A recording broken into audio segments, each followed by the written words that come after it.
अगर दिल्ली के लोगों से पूछा जाए कि उनके पहले मुख्यमंत्री का नाम क्या है, शायद ज़्यादातर लोग मदन लाल खुराना का नाम लेंगे।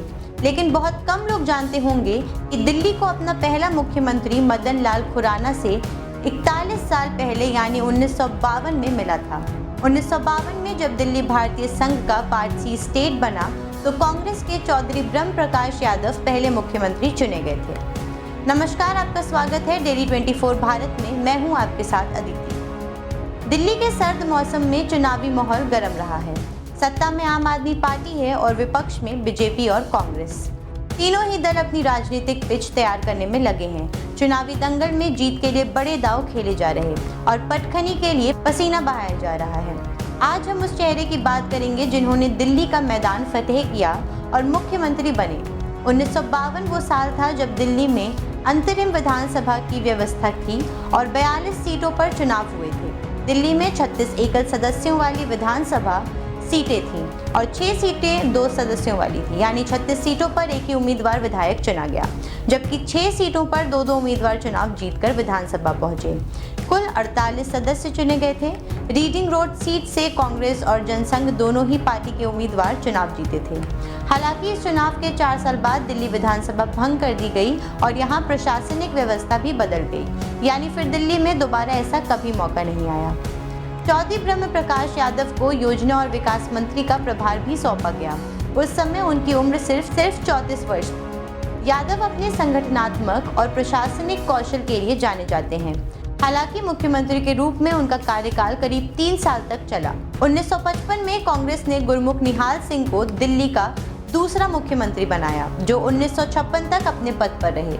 गुरमुख ने दरियागंज विधानसभा सीट से जीत हासिल की थी। राज्य पुनर्गठन आयोग की सिफारिशों के आधार पर साल भर बाद विधानसभा भंग हो गई।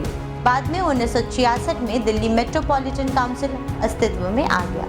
दिल्ली के शकरपुर गांव के रहने वाले ब्रह्म प्रकाश ने भारत छोड़ो आंदोलन के दौरान अंडरग्राउंड रहकर काफी काम किया था। अपनी सक्रियता की वजह से कांग्रेस की सीनियर लीडरशिप में काफी मशहूर हो गए थे।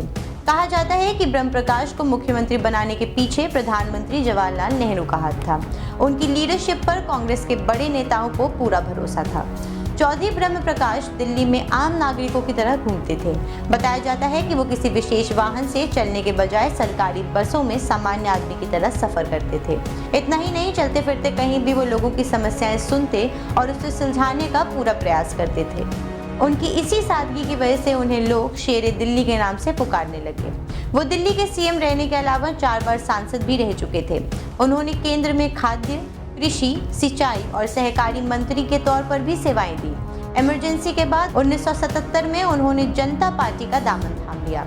1979 में जब जनता दल में विघटन हुआ तो वो चौधरी चरण सिंह धड़े के साथ आ गए। चौधरी ब्रह्म प्रकाश यादव के पूर्वज हरियाणा के रेवाड़ी इलाके में रहने वाले थे। बाद में उनके माता पिता केन्या चले गए। 16 जून 1918 को नैरोबी में ब्रह्म प्रकाश का जन्म हुआ। जब वो 13 साल के थे तब परिवार दिल्ली लौट आया और शुकरपुर गांव में रहने लगा। ब्रह्म प्रकाश ने शुरुआती पढ़ाई लिखाई दिल्ली से ही की। 1940 के दशक की शुरुआत में उन्होंने गांधी जी के साथ भारत छोड़ो आंदोलन में बढ़ चढ़कर हिस्सा लिया और कई बार जेल भी गए। 1943 में 2 साल की सजा हुई और सेंट्रल जेल के बाद फिरोजपुर जेल में रखा गया। बाद में वो बाहर आए और बगावत जारी रखी तो दोबारा गिरफ्तार कर लिया गया। यादव भूमिगत होकर भी अंग्रेजी शासन के खिलाफ लड़ाई लड़ते रहे। 1993 में उनका निधन हो गया। 2001 में उनकी याद में भारत सरकार ने डाक टिकट भी जारी किया था।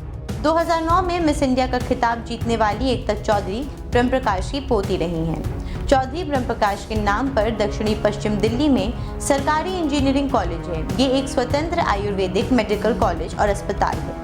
इसके साथ ही चौधरी ब्रह्म प्रकाश आयुर्वेद चरक संस्थान के संस्थापक भी रहे हैं।